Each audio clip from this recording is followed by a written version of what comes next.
In my first video about cross-cultural communication, communicating in the workplace, as well as developing individual communication skills for success and interpersonal relationships that are healthy and positive, I identified the three things that are our invisible friends, is what I call them.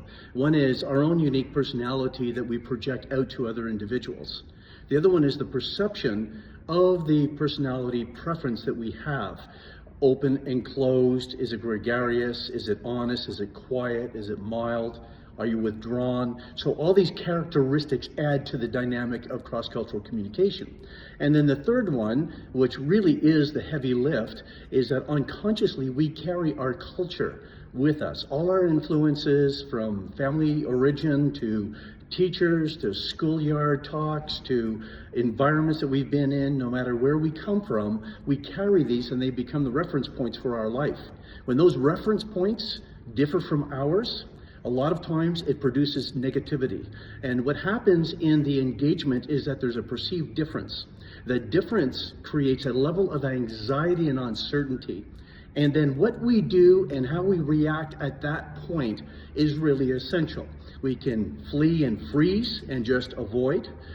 We can fight, or we can flee.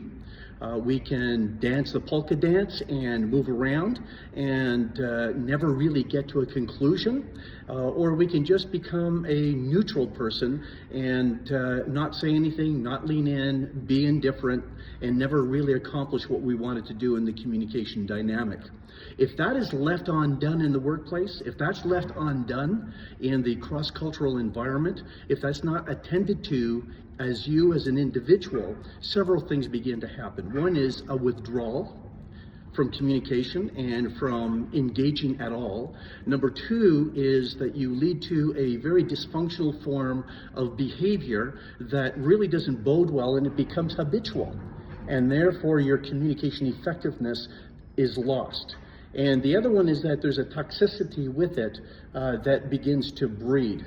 And so the goal is to begin to create something that produces a motivation to want to communicate, to be able to be effective in these areas, to be able to be successful as an individual even, and for your outcomes in your mission, your purpose in life, and your job orientation.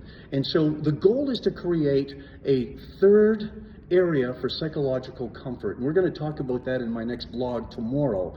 Today's blog is really to understand the deficits that we carry with us if we let that personality style and preference, our personality period, and our culture that's invisible go by default instead of really reflecting and creating clarity so that we don't naturally cave in and fall into the bad habits and into the bad attitudes and personalities that will destroy the communication process.